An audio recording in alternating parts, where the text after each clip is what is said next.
Let's continue with the Kepler's second law. This law is also termed as law of areas. As in this law, we mathematically analyze the area swept by the position vector of planet with respect to Sun. And let us first write down the statement of Kepler's second law. This law states that the line joining the Sun and planet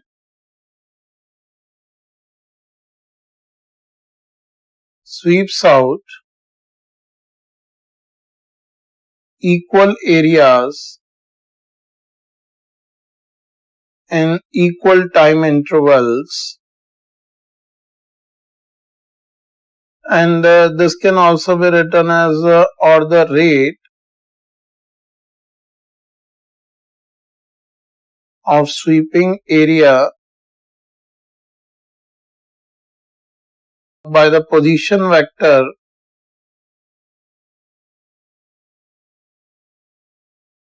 of planet with respect to Sun remains constant. This is the statement of Kepler's second law, and just to analyze this law, let's have a look on the picture. In this picture you can see if Sun is located at one of the foci of the elliptical orbit, and say at any moment the planet is located at point A, and say in a time delta t it will travel to another location B. And we can say in this duration the position vector of planet with respect to Sun, this sweeps out the area which we have just shown by this shaded region. And we can say if after some time the planet will reach the position C, as we know in the nearest zone of Sun or in the neighborhood of perihelion point, the speed of planet will be relatively fast, so it will travel more distance compared to the distance A to B which it has traveled in the same duration delta t. So we can say the area which it has swept out is this, and we can say as per the statement of Kepler's second law, the line joining the Sun and the planet sweeps out equal areas in equal time intervals. That means if this area is S1 and this area is S2, we can write here S1 is equals to S2, as the two areas are the area swept out by the position vector of planet with respect to Sun in equal durations. Or we can also state if in a time delta t, you can say if a planet is at a position X and in a duration delta t it will travel a distance say from t to t plus dt. It will travel a small distance. We can say if this is the area ds which it has swept out, so we can simply state rate of sweeping area by position vector of planet is, this can be written as ds by dt, and this rate of sweeping out the area ds by dt, it will remain constant according to Kepler's second law. Let's also analyze how we calculate the value of this constant and in which way the relation is developed. Let's continue on the next slide. Let us discuss how the Kepler's second law was analyzed. Say there is a planet located at a position P which is moving at an instantaneous speed v, and say we consider the planet at time t, and within a time from t to t plus dt, the planet has travelled a distance v dt from its initial position P to the position Q. And within this duration dt, its position vector relative to Sun will sweep out a small area, and this area we can simply state, say it is ds. If we wish to find out the area ds, and let us consider position vector is having a magnitude r from Sun to the position of planet, and say this angle is theta which is between position vector and velocity vector. It can also be taken as the angle on other side.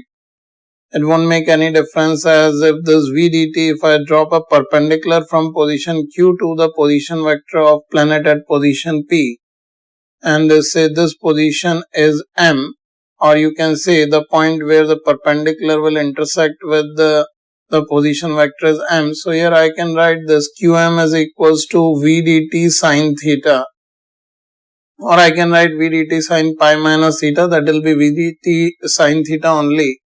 Now in this equation, if we just find out the area swept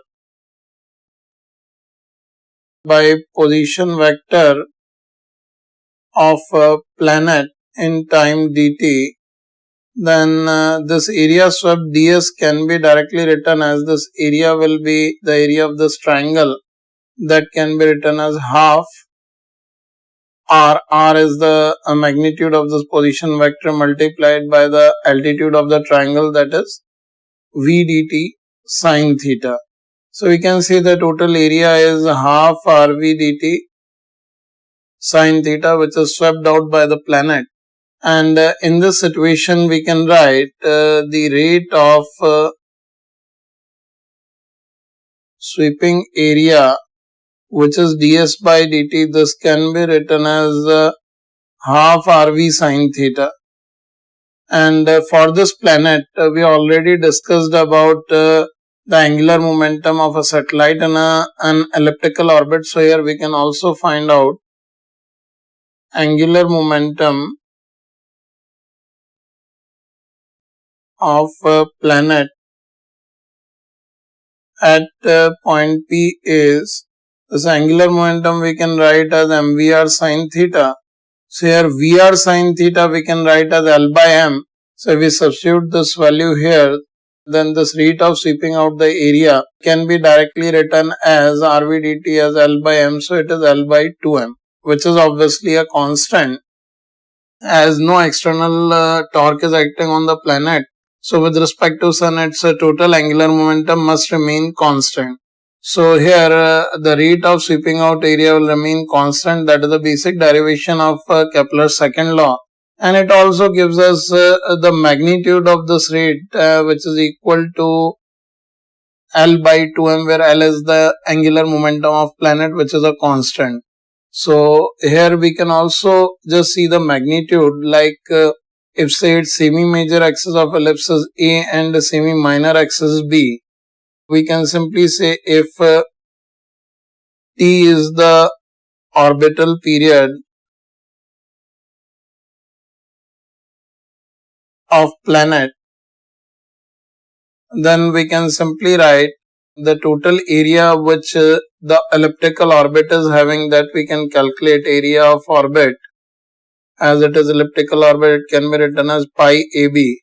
So if t is the orbital period of planet, here we can write the rate of sweeping out area can be written as pi ab by t, and this pi ab by t should be exactly equals to L by 2m, and using this expression we can find out the magnitude of angular momentum of planet directly without using any dynamic parameters, which is equals to 2 pi abm by t. This is the angular momentum of planet with respect to Sun, and which is a constant.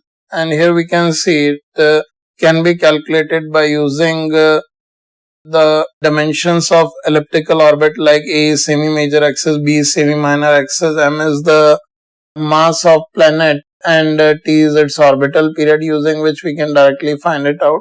In some cases this can also be used, so be careful about these relations.